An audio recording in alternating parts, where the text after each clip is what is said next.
ang isa sa members ng Ugly. Ito na po, si Petit.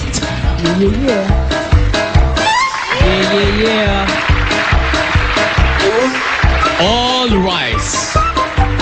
People of the Philippines versus Filomena Felicidad alias Fifi na nagkasala sa pagpaslang at ikaw ay nahatulan ng deklarasyon perpetua o habang buhay na pagkabalinggo.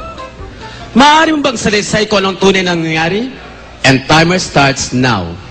Ting ding, ting ding, ting ding, ting ding. Ako si Fifi. Kilalang kilala sa pangalang Fifi Futamus. Isa po akong katulong, kasambahay, maid, pero proud ako. Dahil marami akong alam na gawain sa loob at sa labas ng bahay.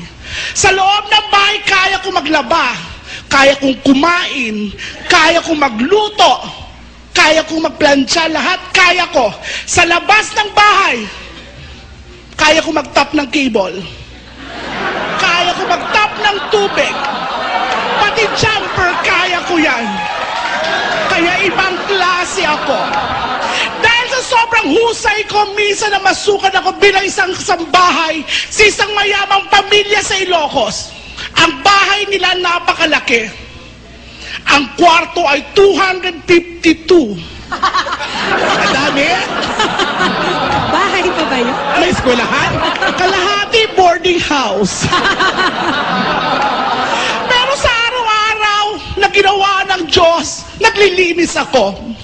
At bukod doon, kailangan ko paalagaan ng isang matandang may sakit na cancer na tanging mga makina lang bubuhay sa katawan niya.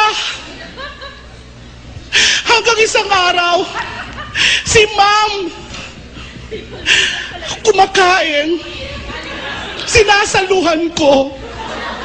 Bigla ko nasagi yung respirator. Nag-iisay si Ma'am, hindi ko alam kung bakit. Siyempre, magaling ako, first aid agad. Minout to mouth ko si Ma'am. Pero namatay si Ma'am. Hindi ko alam kung bakit. Ang naaalala ko lang, kakakain ko lang noon ng polvoron.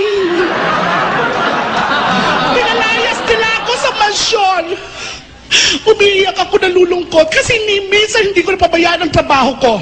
Dahil magaling ako, kinuha na naman ako ng isang kinikilala at tinitigalang tao sa Pilipinas. Isa itong may katungkulan, Major. Major. Pero ang trabaho ko pala, babantayan ko ang kanyang asawa na nakatira sa probinsya, samantalang siya nakadistino sa Manila. Ang ganda ni Ma'am, nakilala ko siya. Pero ang cheap pala ng kanyang asawa. Kasi ang pangalan kong Fifi, pinalitan nila ng Inday. Ang cheap. Si Sel madalang kong umuwi, lahat lang text, lahat lang phone calls. Habang naglilinis ako isang gabi, nag-ring ang phone. Kring. Kiririring. Kiririring. Kiririring. Hello? Ang cell mo to. Sir, good evening po. Good evening po. Sinong amo mo? Siyempre kayo po. Sino nagpapasweldo sa'yo? Sir, kayo po. Sino ang masusunod? Kayo po. Okay. Inday, Sir? ang ma'am mo. Kakapanig lang po sa taas, tulog na po siguro. Ano ang ginagawa? Tulog nga po. Paki-double check. Humihilik na si ma'am, confirm, tulog na po. Good. Kumuha ka ng unan. Unan? Oo. Anong kulay? Yung pink, yung akin. Tulog ba si mama? Tulog ba? Opo. Okay. Itakip mo sa mukha. Itakip ko sa mukha. Itakip mo sa mukha. Sir naman. Sino ang amo mo? Kayo! Sino ang nagpapasweldo sa'yo? Kayo! Sino ang masusunod? Itakip mo sa mukha. Itakip mo sa mukha. Oh. Inday! Inday! Oh. Bakit? Si ma'am. Bayonet ko si ma'am. Napatay ko si ma'am. Job well done, Inday Mimi. Sir, hindi po ako si Inday Mimi. Inday Fifi po. Ibig mo sabihin, hindi kasi Inday Mimi, M-I-M-I? Hindi po, F-I-F-I. Ay, wrong number. Diyos ko, napatay ko si ma'am. Napatay ko si ma'am. Napatay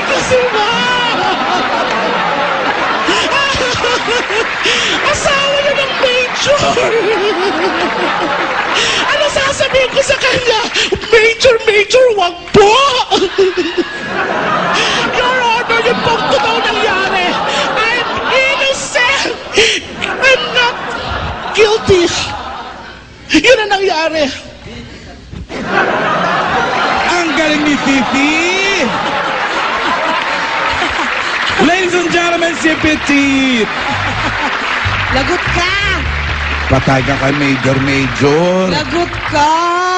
Dito ka lang. Bakit mo ba pinatay si ma'am? Singa utos. Oh, hindi ka pa nakaka-recover? Amazing siya. Wala tayong magagawa. Hindi, dati kasi akong rice cooker. Lagi ako nakakip one. So how are you? Wow, I'm hungry. Thank you, Petit! Palakpakan naman natin si Petit! At susunod naman, Bes, ang ating second stand-up comedian for the night, si Wendell. Konting intern na lang po at magbabalik pa ang tawanan dito sa Comedy Boy!